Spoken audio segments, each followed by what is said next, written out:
Hello, welcome back to the RC How-To Playlist with your host, me, Honda Dash.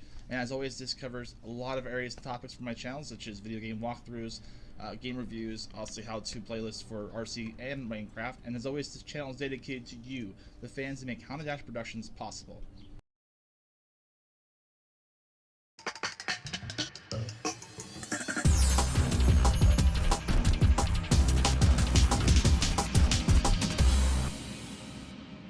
Today I'm going to be showing you another hop-up thing for this video playlist. It's the hop-ups for your rear driveline steel spline drive shafts. And it's made by Traxxas. And the part number is 6852R. And these things are awesome. As everybody knows, that those things that break on the Traxxas Slash or the Stampede are your rear drive lines.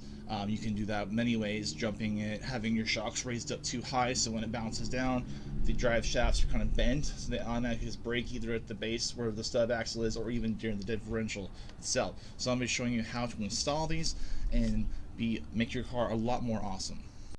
Okay, so this is a level 6 upgrade for your Traxxas Slash or Stampede, or pretty much anything that has similar drive lines. Don't forget to take your stuff out of the packaging. You'll find that you find the 2 driveline splines, and you find a bag down there holding some new stub screws. So let's get to this. Okay, so the first step is to remove your tires from your car itself. So before we get to the second step, it's a good idea to actually have a tray of some kind or a bin to put all your loose screws in, because you all know when you're working on cars and stuff, you can easily lose your screws very quickly.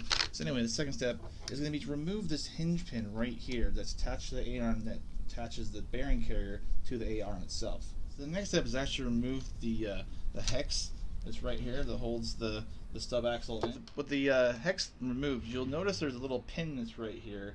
On most stock Traxxas Slash or Stampede, there's a pin here that when you remove the hex itself, there should be an indentation to where the pin actually lines up, and this is what keeps the hex still while it spins the wheel around. So remove that pin and make sure that when you do remove that pin, you put it in your little bin, that way you don't lose it.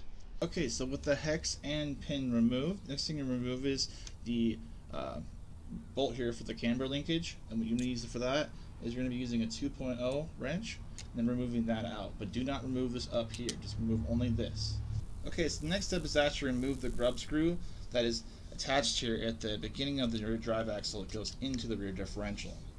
Okay, so with the grub screw removed, now it's time to pull the hinge pin out right here that holds the bearing carrier, and then pull that off. Now there's also 2 ways you can do this. You can leave on the camber linkage if you want to, and you can all you do is swing it out, but sometimes it's really difficult to get these out because they're a lot stickier, or they stick in there, that something's wrong with the bearings. So it's a good idea just to pull the whole thing out like this, and just pull the whole unit out like that. So with your rear drive line removed, take your new one here, and make sure you take the new grub screws that come with it, and just pre-set it in there. You'll notice on the inside of it, it's really hard to see, but you'll see the threads, because if you notice the grub screw only has a little bit of thread in it, and then it's flat. So there's a little thread where my fingers are, and there's a flat surface. So just insert that into the side that has the threading on it, push it in there, and then we're gonna put it and line it up with the rear here and insert it in there and tighten it up. Okay, now you have your grub screws set. You want to take your bearing carrier and insert the stub axle in through the carrier. Make sure you don't get any, make sure all the bearings are in there too. Sometimes bearings like to fall out.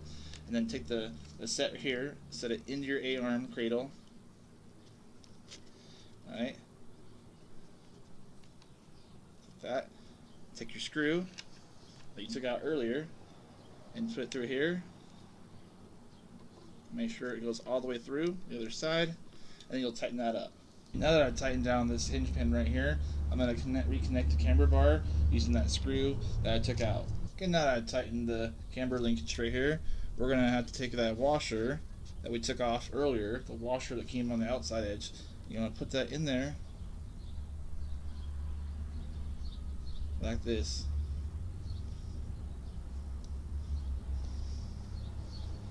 Okay, once that washer is all the way put on here, you'll see there's a hole right here. Try to zoom in on that for you.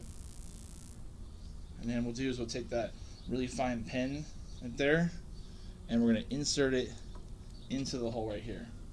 Okay, so here's a before image of what it looked like before I took off the stock rear axles.